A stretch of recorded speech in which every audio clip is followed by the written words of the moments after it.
Hola mis queridos hermanos, saludos para todos ustedes. Agradecemos al Señor por permitirnos enviarles mensajes que nos ayuden, que todos podamos crecer, porque nos estamos preparando para encontrarnos con el Señor. Así que, bienvenidos. Y esto es una reacción a dos preguntas que le hacen a un pastor pentecostal, el pastor Carlos Hoyos. Ahora, yo debo decirles a ustedes que esta no es solo una idea pentecostal. Esto es una creencia muy generalizada dentro de toda esta rama.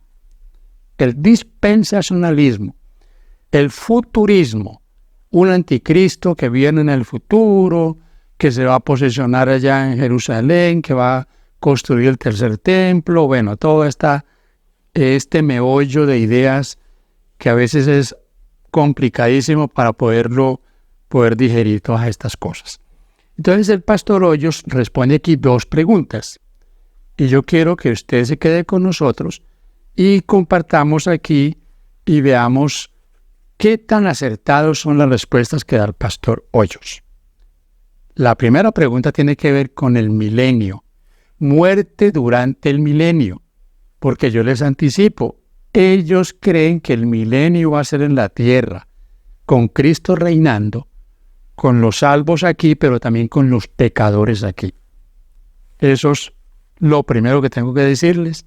Eso no cabe en ninguna Biblia, en ninguna cabe ese asunto. Vamos a escuchar. Pastor, ¿habrá muerte en el milenio? Claro, terminado el milenio.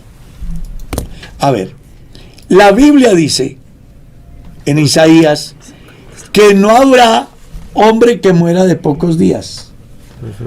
O sea que sí habrá muerte. Porque el niño morirá de 100 años. Miren, hermanos queridos, lo primero que tenemos que aquí decir es que Dios había hecho cantidad de promesas a Israel. Y entre las promesas que Dios les había hecho a ellos, y que están registradas ahí en Isaías 65 y 66, el texto que está citando ahí el pastor Carlos Hoyos es Isaías 65, 20. Era que ellos iban a ser muy longevos, no iban a morir niños, iban a vivir muchos años, iban a morir, porque la muerte ya había entrado al mundo. Ellos iban a morir, pero no iban a morir jovencitos, no, iban a morir muy entrados en años, como muchas veces encontramos en la Biblia personas de 150, 180, 200 años y todavía con mucho vigor. Esa promesa se les había hecho el Señor a ellos, pero esa promesa era condicional. Ellos debían comprometerse con el Señor a andar delante de Él como Él se los había pedido, como estaba escrito en lo que se conoce como la Torá, los primeros 5 libros escritos por Moisés. Pero ellos no cumplieron con eso que Dios les había pedido, mis hermanos. Fueron rebeldes de principio a fin. Recuerde, en ese tiempo el Señor les había dado un tiempo. Daniel 9. 70 semanas, le dijo el ángel a Daniel, estaban determinadas para ellos. Fueron fieles a Dios en esos 490 años, negativo. Esos 490 años ellos pasaron en lo mismo. Vino el Señor, lo persiguieron, lo crucificaron, y 3 años y medio después de la crucifixión del Señor, apedrearon a Esteban, y ahí terminó los 490 años. Israel ya no fue ni será el pueblo de Dios como nación que Dios había elegido. No más. No más. ¿Se puede salvar un judío de esos que están allá en el Medio Oriente? Sí. ¿Cómo se va a salvar? Como usted y yo, aceptando a Cristo como Salvador. No hay otra forma de salvarse. La puerta no está cerrada para los judíos. La puerta está abierta. Nunca estuvo cerrada. Pablo en Efesios 2, usted lee Efesios 2, Pablo aclara que ya no hay dos pueblos. Es que ellos en esta idea futurista dicen que Dios está ahorita trabajando con la iglesia gentil y que luego va a trabajar con Israel. No. Pablo ahí dice que de los dos, de judíos y gentiles, Dios hizo un solo pueblo. Qué pena, pero es que esto es una cosa que se la han inventado y que le dan todas voltaretas que usted se imagina a la palabra de Dios para poder probar eso. Entonces, lo primero que yo les digo es que sí, Dios les había prometido eso a los israelitas, a los judíos, pero ellos no quisieron que eso se cumpliera con ellos. Y el pecador de 100 años será maldito. Lo que pasa es que la vida de los hombres en el reino, en el periodo milenial, está escrito, será como la vida de los árboles. Vivirán muchos años. Vean, mis hermanos, este es otro de los horrores pentecostales y de todo este sistema. Ya les dije, el milenio con pecadores y con los justos. Y es donde él dice que van a vivir durante esos 1000 años y claro, van a morir porque para ellos el milenio va a ser en la tierra y va a haber pecadores, va a haber nacimientos. Ahora, mis hermanos queridos, aquí tenemos que ser muy, muy precisos. La Biblia nunca dice esto. Durante el milenio, lo que la Biblia dice es que la tierra estará desolada y vacía. No habrá vida. Usted lea lo que dice el profeta Jeremías aquí en el capítulo 25. Usted lee de los versículos 31 en adelante. Pero mire que hay un texto aquí que se los quiero leer. ¿Cómo va a quedar la tierra? Dice el versículo 33. Y yacerán los muertos de Jehová en aquel día desde un extremo de la tierra hasta el otro. No se endecharán, ni se recogerán, ni serán enterrados, como estiércol quedarán sobre la faz de la tierra.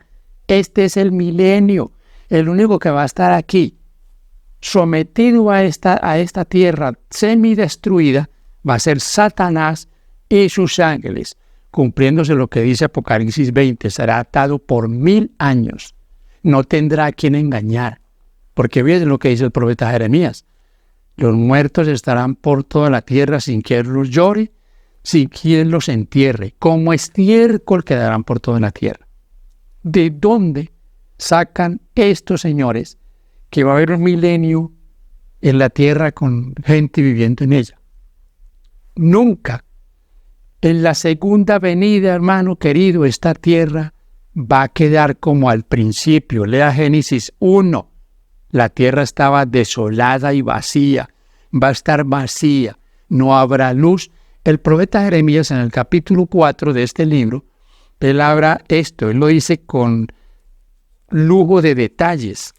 Y voy a leerles de ahí unos 2 textos para que veamos que no soy yo el que estoy diciendo eso.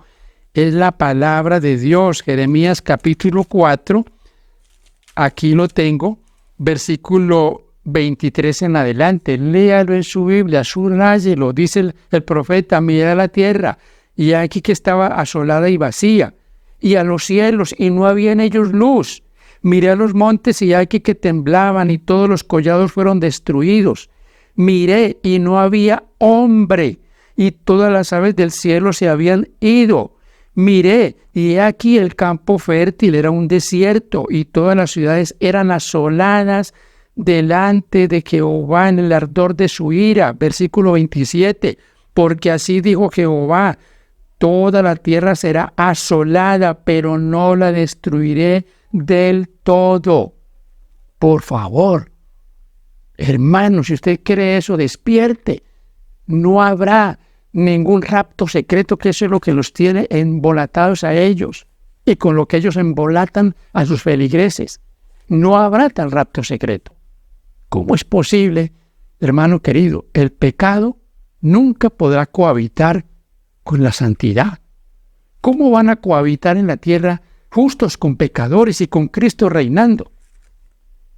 Eso no tiene cabida sino en una mente estilo Hollywood, porque eso es para grabar una película fantasiosa de Hollywood. Terminamos esta parte de esta pregunta.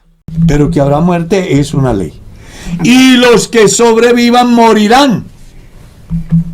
De todas maneras, porque cuando viene el juicio de Dios sobre las naciones que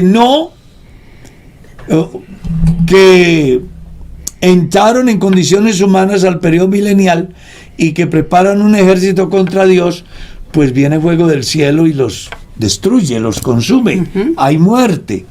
Y luego viene el juicio final. Porque está establecido para todos los hombres. Que mueran una sola vez y después de esto el juicio.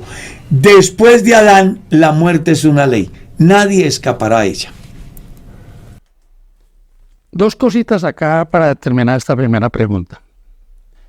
Dice aquí el pastor Hoyos que lo primero que él dice es los que entran al milenio en condición humana. La idea ya se las expresé. Condición humana es que habrán unos que van a entrar como pecadores y los que no van a estar en el milenio, con una condición diferente, según ellos van a ser los que están salvos. Vuelvo y repito, cohabitarán en el milenio santos y pecadores todos juntos. Todos juntos. Bueno, lo otro que yo quiero que tengamos aquí en cuenta es algo que él dice en cuanto a que entonces descenderá fuego del cielo. Ellos piensan en eso con una tierra que va a estar habitada, pero eso, dice la Biblia, sucederá cumplidos los 1000 años cuando haya la segunda resurrección. Y la segunda resurrección es la de todos los que no aceptaron salvación a través de Jesucristo. Pero esto ya va a ser terminado los 1000 años cuando la tierra, ya les he compartido, dice, estará desolada y vacía. El Señor vendrá con la nueva Jerusalén y la tierra volverá a un estado muy similar y todos los que se perdieron serán resucitados. Apocalipsis dice que serán como la arena del mar. Ahí entonces sí, cuando rodean la ciudad, descenderá fuego del cielo y nos consumirá a todos. Pero porque ya ha pasado el proceso del milenio, donde Satanás estuvo aquí en esta tierra, contemplando su obra de destrucción, y finalmente también será lanzado al lago de fuego. Así que hay muchas cosas que podríamos aquí reaccionar y seguir comentando, pero solo queremos dejarles ese punto que quede claro, mis hermanos. Totalmente descabellado que vaya a haber un milenio en la tierra, vayan a haber nacimientos, pero que ahí en la tierra va a estar el Señor Jesucristo reinando, van a estar los justos y también van a estar los pecadores, a los que, dicen ellos, se les hizo la promesa de Isaías 65 y 66, que no se pudo cumplir. Ok. Buenos días, Pastor Carlos. La paz del Señor Jesucristo esté con todos ustedes en esta maravillosa mañana. ¿Me podría explicar Mateo 24:40? Entonces, estarán dos en el campo, el uno será tomado y el otro será dejado. Está refiriéndose, es una profecía directamente al pueblo de Israel, que se va a dar después del que se dé la gran tribulación, o sea, durante la gran tribulación. Comenzamos ahí a reaccionar a esta segunda pregunta, durante la gran tribulación. Y que esto es una profecía, dice el pastor Carlos Hoyos, dada para Israel. Recuerden ustedes que en este sistema futurista, Mateo 24 ya ha tenido un cumplimiento. Para ellos, Mateo 24 se cumplió con la destrucción de Jerusalén. Por eso le aplican esto no a la iglesia, al pueblo de Dios hoy, sino a los judíos. Ellos dicen que eso es para los judíos. Primero, hay que tener en cuenta que estos pasajes también son usados para sostener el rapto secreto, pero eso no puede sostenerse con estos textos, ni con ningún otro, porque los que más usan es la carta a Pablo a los Tesalonicenses en el capítulo 4 y la carta a los Corintios, primera carta, capítulo 15, por allá del versículo 50 en adelante. Entonces, él dice aquí que esto era para Israel. Quiere decir que los que van a ser, digamos, separados o que van a estar en la venida del Señor, no en su segunda venida, sino en su tercera venida. Porque en esta idea futurista, el rapto secreto no lo cuentan como la segunda venida. Y si el rapto va a ser que Cristo va a venir por ellos, eso es una venida del Señor. ¿Cómo la pueden dejar a un lado? Porque la Biblia habla solo de la segunda venida. La tercera venida del Señor ya es cuando descienda a la Nueva Jerusalén, cumplidos los 1000 años, pero no antes. Entonces ya están hablando del rapto secreto y que ahí comienza la tribulación, la última semana, y al final de esa semana dice que ocurrirá la segunda venida. ¿Cuál es la segunda venida para ellos? El Señor que va a venir a reinar aquí en la tierra. Vean, mis hermanos, esto lo hacemos solo con una motivación. Si usted tiene un hermano, un amigo que asiste a un grupo de estos y creen en estas cosas, pues por favor, que reaccione. Estos son asuntos de mucha importancia. Algunos toman el rapto secreto como una doctrina secundaria. Esto no es secundario, mis hermanos. Es muy diferente a que usted esté esperando al Señor de la manera correcta, a que lo esté esperando como no es. Tómelo en forma humana. No es lo mismo que usted vaya a esperar a su familiar en el terminal de buses a que se vaya al aeropuerto. No hay ni punto de comparación. Entonces, si usted se va al terminal de buses, pero él llega en avión, usted está todo embolatado. ¿Qué es lo que trae esto como resultado? Que la gente no tenga en sí la urgencia de prepararse. Y la preparación, el apartarnos del mal, es urgente para encontrarnos con el Señor. Miren, usted le pregunta a Carlos Hoyos, ¿será que Cristo puede venir hoy? Y él dice, no, sí, claro, y nos va a llevar, vamos a ser raptados. Yo les hago una pregunta a ustedes. ¿Usted ve alguna iglesia, algún pueblo en este mundo que esté ya listo, preparado, que haya terminado la obra y que el Señor pueda venir por él? ¿Dónde está? No. Nosotros los adventistas no nos podemos considerar que ya estamos listos. Profesamos que guardamos los mandamientos, profesamos que cuidamos nuestro cuerpo, esperamos al Señor Jesús por segunda vez en forma visible, audible, en poder y gloria. Pero hermano, la iglesia no está preparada. La mundanalidad cunda. Imagínate esta gente y todo ese dispensacionalismo. Y yo les he dicho a ustedes en otros temas. Ellos presentan unos cuadros donde hay el rapto, se están yendo, se están levantando de la tierra, y a los hombres y a las mujeres les caen sus vestidos llamativos, sus faldas cortas, sus blue jeans pegados al cuerpo, sus blusas escotadas, se les caen, y ya cuando van ascendiendo les colocan un vestido que llega hasta los tobillos. O sea que el Señor tiene que cambiarles su pésima manera de vestir, aún ya cuando se lo está llevando. Si no dejamos eso aquí, es porque nos vamos a quedar aquí. Pero Dios no va a cambiar nada en su segunda venida. O cambiamos antes o nos vamos a quedar aquí. Y les rectifico, no nos vamos a quedar vivos, quedaríamos muertos, regados por toda esta tierra. Lea Jeremías 25, versículo 33 en adelante. Así va a quedar la tierra. Así que qué pena con tener que decirle a ellos que es un horror. Esto de los pentecostales son doctrinas que son horrores.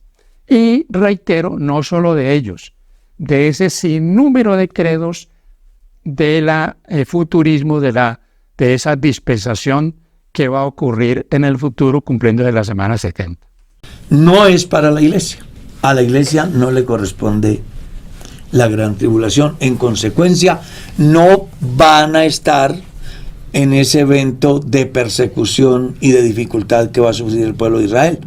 Porque cuando se cumple esa profecía, la iglesia estará en la presencia de Dios, en la adoración celestial, recibiendo los galardones y participando de las bodas del Cordero. Recuerde que en la semana 70 de Daniel hay eventos simultáneos en el cielo y en la tierra. Amén. En el cielo, la iglesia con Dios. Y en la tierra, gran tribulación. Es una profecía para el pueblo de Israel. Okay. Mis hermanos, yo lamento decirlo, esto es lo más descabellado que usted puede escuchar. Pero uno se pregunta cómo hay tanta gente que cree estas cosas. Es increíble. Miren, partamos de dos cosas así sencillas. La iglesia no va a pasar por la gran tribulación. Yo les pregunto a ustedes, ¿cuándo la iglesia de Dios, el pueblo de Dios, ha estado más fiel al Señor? ¿Cuándo ha estado holgado, tranquilo, sin ningún problema, o cuando ha tenido persecución? La respuesta es obvia. Cuando ha habido persecución. Ustedes noten eso, toda esa secuencia con el pueblo de Israel. Se apartaban de Dios, se iban a adorar dioses ajenos, Dios los dejaba, Dios permitía que les pasara todo lo que les pasaba, y después ellos, cuando estaban afligidos, ellos se volvían a Dios. Así es que Dios ha tenido que tratar con el ser humano, porque somos duros. ¿Usted cree que Dios se va a llevar a la iglesia? Yo me hago una pregunta. Ese rapto secreto es lo más perverso que puede haber. Dios se va a llevar a la iglesia, a esta iglesia. ¿Por qué motivo? ¿Qué tiene esta iglesia? Piense usted, ¿qué tiene? ¿Qué tiene de bueno, de especial, pues, de intocable, que no vaya a pasar por problemas? Hermano querido, lo único que hará que la iglesia se consagre y la iglesia llegue a ser pura, como dice Efesios 5, una iglesia sin mancha y sin arruga, va a ser la persecución. Lamentablemente no hay otra forma. Dios lo va a permitir, y estando aquí, su pueblo en esta tierra, habrá tribulación, persecución. Mateo 24, solo que estos señores tienen a Mateo 24 a un lado, pero eso va a pasar. Lo que está en Mateo 24 tuvo el cumplimiento en parte con lo que pasó con la destrucción de Jerusalén en el año 70, pero eso tiene una aplicación para el fin. Eso es innegable. Decir que no es querer tapar el sol con un dedo. Entonces, hermanos queridos, no tenemos nada.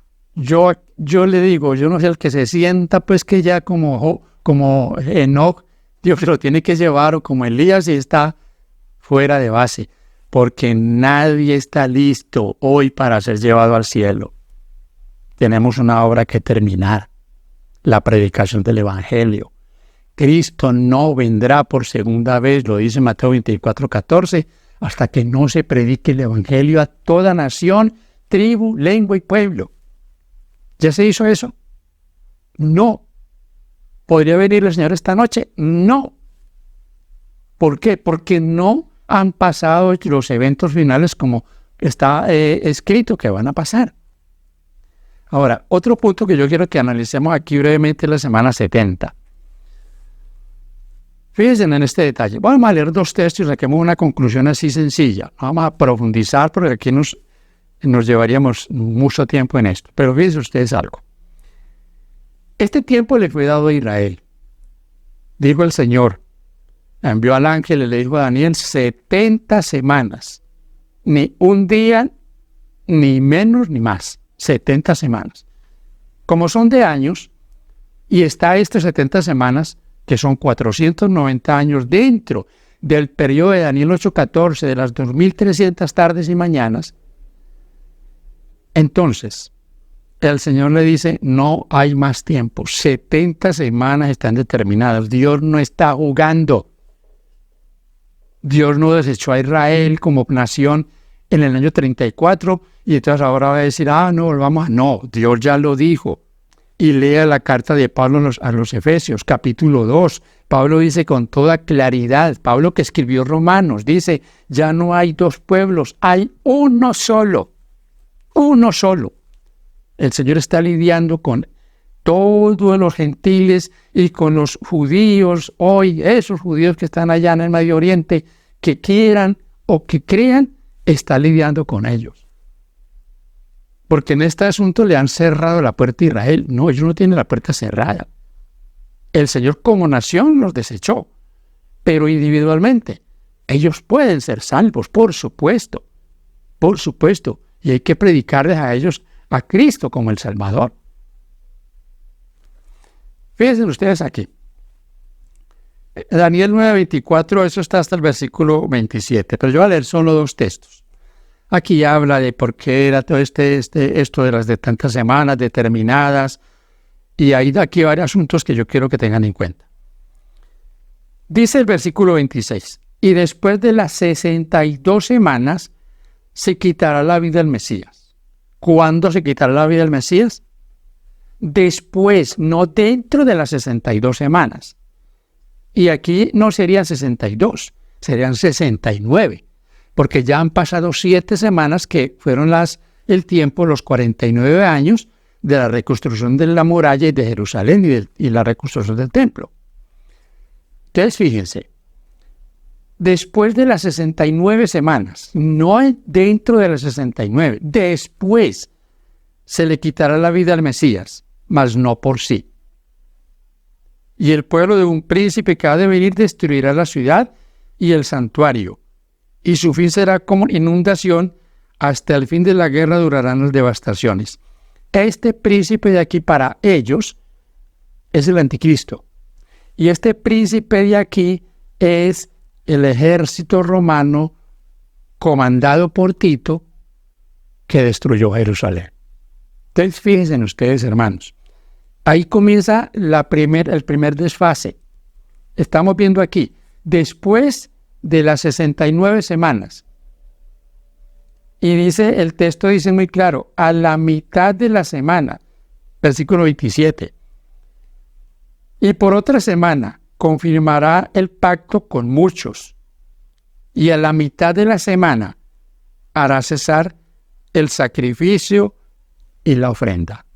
¿Qué fue lo que cesó a la mitad de la semana? De la semana 70. ¿Y por qué? ¿Por qué cesó el sacrificio? No es que el anticristo va a romper un pacto con Israel y como les reconstruyó el tercer templo, entonces rompe el pacto y va a profanar el templo. Eso no es cierto. Hermano querido, los sacrificios cesaron cuando Cristo murió en la cruz. Ya no más sacrificios. Esa ofrenda, esos animales que fueron muertos por millones de animales, cesaron ya esos sacrificios. Que es más, no sirvieron nada para los judíos. Esos sacrificios mostraban que vendría su Mesías para redimirlos a través del sacrificio de él. Mataban y mataban corderos y cuando llegó el Mesías, pues lo mataron a él también. Qué tremendo, ¿no?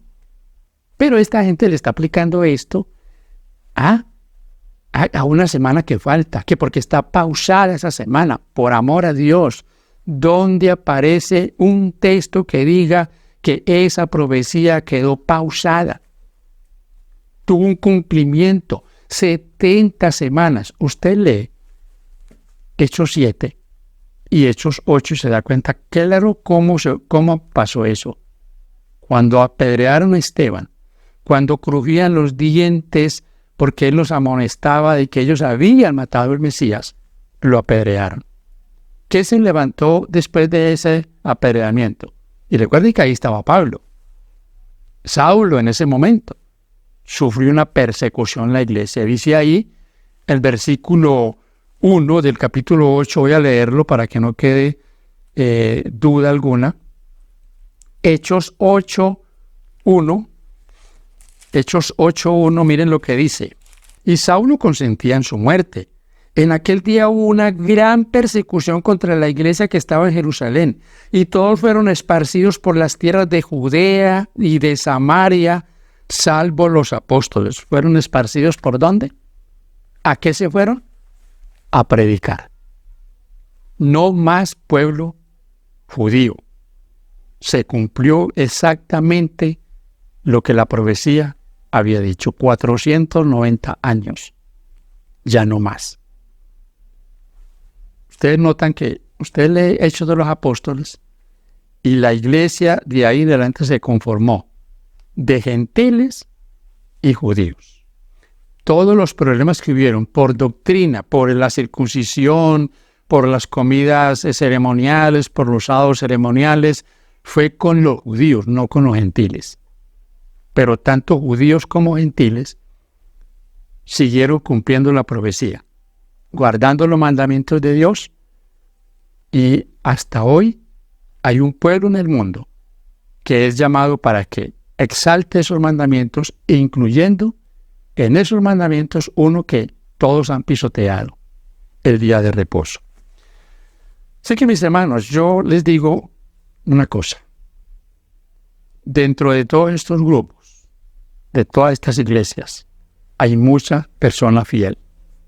Aman a Dios, pero lastimosamente estos líderes los tienen embaucados con esas falsas ideas. Pero cuando ellos les presenten los mensajes como debe ser, y el Señor en su misericordia les abra su entendimiento, como pasó en Lucas 24, habrán miles de conversiones a las verdades de Dios de muchos de todos esos grupos. Así que nosotros los adventistas no nos creemos exclusivos, pues los únicos no. Nunca. Yo nunca he pensado de esa manera. Y doy gracias a Dios porque el que conoce los corazones es el que hará el llamado y ya lo está haciendo. Conocemos personas aquí en mi distrito, pentecostales que han aceptado el mensaje, y les voy a decir algo. Tenemos la experiencia de una hermana pentecostal por mucho tiempo, se hizo adventista y es de lo mejor que hay ahora en ese grupo, en esa iglesia. Y aquí me vale decirles, quizás la iglesia adventista hoy no está preparada para recibir a todos estos hermanos que van a llegar de otras iglesias, porque vienen con celo, con mucho fervor, con mucha entrega a Dios. Y muchos en la iglesia, eso les va a chocar. Porque lastimosamente a muchos en la iglesia les va a chocar la consagración de otros porque ellos no se quieren consagrar.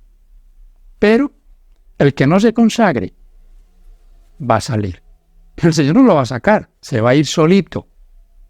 Porque van a venir muchos a trabajar por esta causa y habrá un gran ejército que predicará este evangelio eterno a todo el mundo y entonces va a venir el fin, no el rapto secreto, la segunda venida de Cristo con poder y gloria. Que Dios te bendiga, mi hermano querido.